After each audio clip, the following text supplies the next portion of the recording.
सहराए थर के शहर मिट्टी में कोयले जलाकर लोहे को ढालने वाली ये उम्र रसीदा माई मरवा है। अपनी औलाद के लिए 2 वक्त की रोटी के ख्वाब देखने वाली ये औरत, जिसके चेहरे की चमक को अफलास का मेल खा चुका है, थर की उस 10 लाख आबादी की नुमाइंदा है जो गुर्बत की लकीर से कहीं नीचे ज़िंदगी बसर कर रही है। माई मरवा और उसके खावंद नथू की ज़िंदगी का दारोमदार कोयले पर है। पेट की आग बुझाने के लिए कोयले की आग से खेलना ही इनका मुकद्दर है। कोयले से खेलते खेलते इसके जिस्म की रंगत भी कोयला ही हो गई है। कोयला वठूं त्यों, कोई साड़ूं था, उनमें काड़ियूं ठाहियूं था, वो काठ बंदे बस हाणे कहिड़ो गाला। माई मरवा चरखा चलाकर इस छोटे से कंप्रेसर के ज़रिए कोयले तक प्रेशर से हवा पहुंचाती है, जिस पर कोयला जल उठता है और इसका खावंद नथू कोयले की इस आग में लोहे को गर्म करके इसे कुल्हाड़ियों में ढालता है और थरी लोग ये कुल्हाड़ियाँ खरीद कर इससे आग जलाने के लिए लकड़ियाँ काटते हैं। माई मरवा और उसके ख़ानदान की ज़िंदगी का पहिया बस इसी तरह चलता रहता है। लेकिन जिस तरह पूरी कौम को नहीं मालूम कि इनकी सरजमीन कुदरती ख़जानों से मालामाल है, बिल्कुल इसी तरह सहराए थर में लकड़ी के कोयले से काम चलाने वाले इस ख़ानदान को भी नहीं मालूम कि वो कुदरती कोयले के ख़जाने पर बैठा है, लेकिन इसे निकाल कर इस्तेमाल करना नहीं जानता। माई मरवा और उसका ख़ानदान जिस तरह इस छोटे से दस्ती कंप्रेसर के ज़रिए कोयले को जलाने का काम कर रहे हैं, बिल्कुल यही काम पाकिस्तान के मायानाज साइंसदान डॉक्टर समरमंद मुबारक की टीम भी कर रही है। ये लोग 600 फीट ज़मीन के नीचे छुपे कोयले के ज़ख़ायर को ज़मीन के अंदर ही आग लगाने की कोशिश कर रहे हैं। इस मकसद के लिए इन्होंने 36 पाइप ज़मीन के अंदर कोयले की तह तक पहुंचा दिए हैं। अब इन पाइप्स के ज़रिए बड़े बड़े कंप्रेसर्स हवा को कोयले तक पहुंचाएंगे और हवा में मौजूद ऑक्सीजन के ज़रिए ज़ेरे ज़मीन कोयले को दहकाया जाएगा और दूसरे पाइप से बनने वाली गैस को बाहर लाया जाएगा। इस गैस की कुव्वत से टरबाइन चलेंगे और बिजली बनेगी। ये अमल अंडरग्राउंड कोल गैसीफायर कहलाता है। थर के तपते हुए इस सहरा में इस टीम की रहनुमाई डॉक्टर मोहम्मद सलीम कर रहे हैं। लेकिन इस मिशन को पाए तकमील तक पहुंचाने के लिए जहां ये तजर्बे और दिमाग से काम ले रहे हैं, वहीं इस प्रोजेक्ट की कामयाबी के लिए खुदा के हुजूर दुआगो भी रहते हैं और रोज़ाना इसी दुआ से ये अपने दिन का आगाज़ करते हैं। Doctor Salim atomic energy commission में शोबे केमिकल से वाबस्ता रहे। उम्र के इस हिस्से में भी ये किसी चैलेंज को कबूल करने का हौसला और हिम्मत रखते हैं।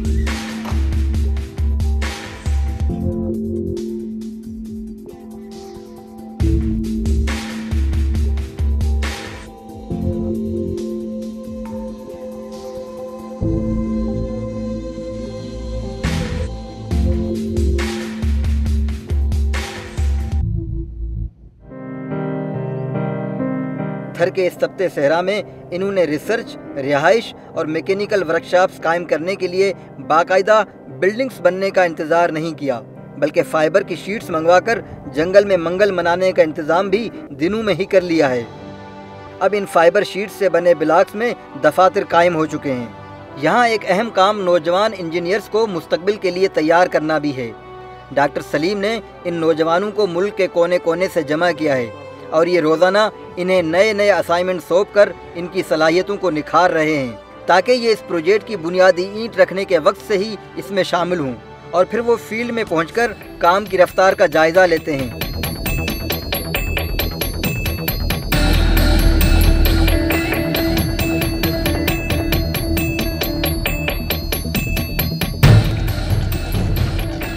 और काम करने वाले अमले से फर्दन फर्दन मिलकर सलाह मशवरा करते और प्रोजेक्ट की बारीकियां समझाते हैं। डॉक्टर सलीम ने यहाँ उस वक्त डेरे डाले जब यहाँ रेत के सिवा कुछ न था, लेकिन अब सहराओं से इनकी शनासाई काफ़ी पुरानी हो गई है। सहरा हमने पहले भी ज़िंदगी में देखे हैं। पहले जब एटॉमिक एनर्जी में काम किया है या उधर काम किया है नेस्कॉम में, तो थल का डेजर्ट था, तो शुरू भी हमने थल से किया है, तो थर में आ गए हैं। इसलिए इन सहराओं से हमारी पुरानी शनासाई है।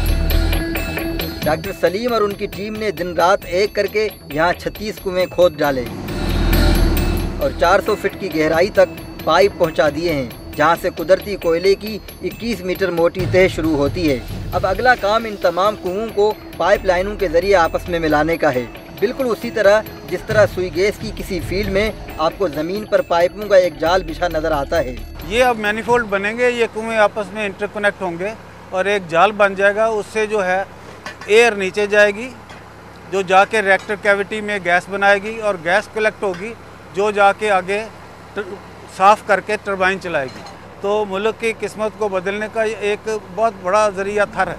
हमने जब उनसे यहाँ की मुश्किलात जानना चाहीं तो डॉक्टर सलीम ने किसी ज़ाती सहूलत की अदम फराहमी के बजाय काम की मुश्किलात का जिक्र किया। ये बहुत दूर दराज इलाका है, इसके नज़दीक हमें कोई चीज़ भी ख़रीदना चाहें अपनी ज़रूरत के लिए, टेक्निकल ज़रूरत के लिए, तो वो अवेलेबल नहीं होती।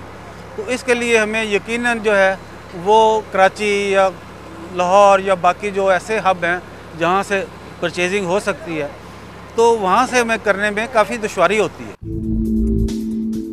रात की गहरी नींद में आप और हम सब ख्वाब देखते हैं, शायद सिर्फ अपने लिए, लेकिन यहाँ काम करने वाली डॉक्टर समरमंद मुबारक की टीम तो कुछ और ही ख्वाब देख रही है। इनका ख्वाब है कि इनकी कामयाबी से थर के इस सहरा में 51 से ज़ायद मुख्तलिफ सनतें लगेंगी और ये सहरा पसमानदगी के मुहीब अंधेरों से निकलकर अरब के रेगजारों की तरह रोशन और जगमगाता हुआ नजर आएगा। डॉक्टर सलीम ने ज़मीन के अंदर कोयले को दहकाकर गैस में तब्दील करने का चैलेंज कबूल तो कर लिया है, लेकिन क्या वो इसमें कामयाब भी हो पाएंगे? इनके जवाब सुनकर आपको भी महसूस होगा कि ये अपने प्रोजेक्ट की कामयाबी पर यकीन महकम रखते हैं और अमल पहम से जुड़े हैं। ये दुनिया में ये टेक्नोलॉजी एक इमर्जिंग टेक्नोलॉजी है। पहले ये बहुत देर तक खुफिया रही। रशिया में ये 1945 के करीब ये चल रही थी। 40 उनके ऐसे प्लांट चल रहे थे रशिया में, और 70 की दहाई में जब उनको नेचुरल गैस वाफर मिल गई साइबेरिया में, तो फिर वो इधर से ज़रा हट गए और नेचुरल गैस पे एकदम से चले गए। टेक्नोलॉजी पहले से मौजूद थी, फिर अमेरिका ने ये अपनाई। उन्होंने अपने कोल के जो रिजर्व थे उसको स्टडी किया, लेकिन वो निकाल नहीं रहे, इसलिए कि उनके पास दुनिया में और बड़े ज़राए हैं एनर्जी हासिल करने के। कुदरत ने हमें ये बहुत बड़ी नेमत दे रखी है जिसका हमें इतना इदराक नहीं है।